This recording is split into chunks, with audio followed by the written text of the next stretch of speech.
हैं या जॉब करते हैं तो कितना मुश्किल होता है पैसा हाथ में आना, लेकिन हॉस्पिटल में वही मुश्किल से कमाया हुआ पैसा हाथ से बालू की तरह निकल जाता है। फिर भी हम सभी अस्पताल में जितना पैसा मांगा जाता है खर्च करते हैं।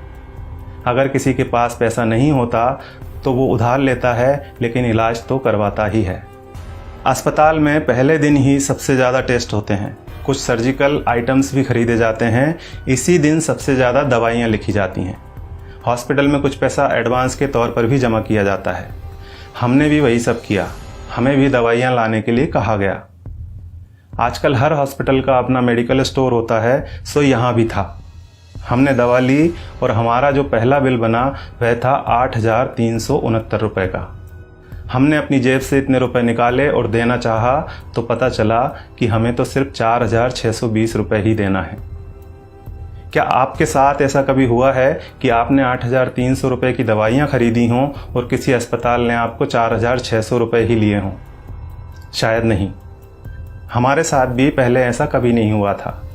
अब यह बिल देखिए, दवाओं की कुल कीमत है 8,369 रुपये, जिसके नीचे लिखा है डिस्काउंट 3,748 रुपये। नेट अमाउंट है 4,600 रुपये, जिसका भुगतान हमें करने के लिए कहा गया। ऐसे हमारे पास और भी कई बिल हैं। हमने 5 दिन एडमिट रहने के दौरान वहाँ से कई बार दवाइयाँ खरीदी और हर बिल पर हमें छूट मिली।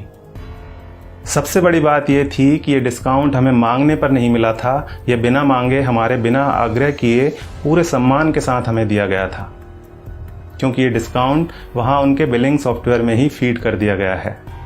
और आप यह जानकर हैरान होंगे कि डिस्काउंट का प्रतिशत 2, 4 या 10% नहीं है, यह बहुत ज़्यादा है। कुछ सर्जिकल और इंजेक्टेबल में डिस्काउंट 91% यानी 91% तक हैं, और जितने भी पेशेंट वहाँ एडमिट हैं सबको इसका लाभ मिल रहा है। अब आपके मन में सवाल उठ रहा होगा कि ऐसा क्यों? हम भी यही सोच रहे थे कि आखिर ऐसा क्यों। तो हमने डॉक्टर साहब से सीधे पूछ लिया, क्योंकि इसका जवाब तो वही दे सकते थे।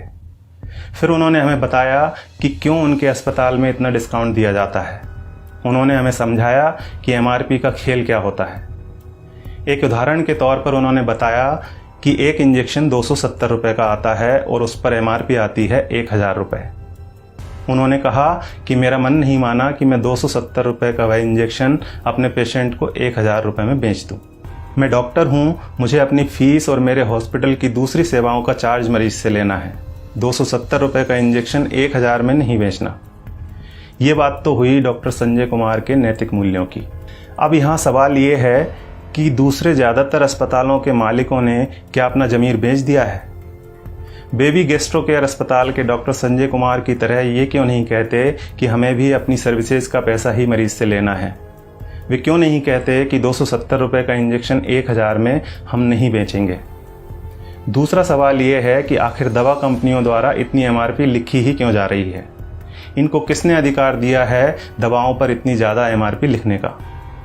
और आखिर में सबसे बड़ा सवाल यह है कि हमारी सरकार, हमारा स्वास्थ्य विभाग, हमारे प्रधानमंत्री और स्वास्थ्य मंत्री क्या कर रहे हैं? वे इस बात का संज्ञान क्यों नहीं लेते? क्या दवा कंपनियों द्वारा लिखी जा रही MRP पर अंकुश लगाना नोटबंदी या धारा 370 हटाने से ज़्यादा कठिन काम है? क्या इसे व्यवहार में लाना GST लागू करने से ज़्यादा मुश्किल है? अगर नहीं तो फिर क्यों दवा कंपनियों को इतनी छूट दे रखी है? उन्हें इस बात को संज्ञान में लेना ही चाहिए और जल्दी से जल्दी MRP पर अंकुश लगाना चाहिए। जब तक ऐसा नहीं होता है तब तक आपको और हमें अपनी आवाज़ उठानी ही पड़ेगी, और ये इतना मुश्किल भी नहीं है। हम सबको बस इतना करना है कि अगर 270 रुपये का इंजेक्शन हमें 1,000 रुपये में दिया जा रहा है तो हमें कहना है भैया 300 लगा लो, चलो भैया 400 ले लेना। इसके साथ ही एक काम और करना है, और वो ये है कि इस वीडियो को ज़्यादा से ज़्यादा शेयर करना है।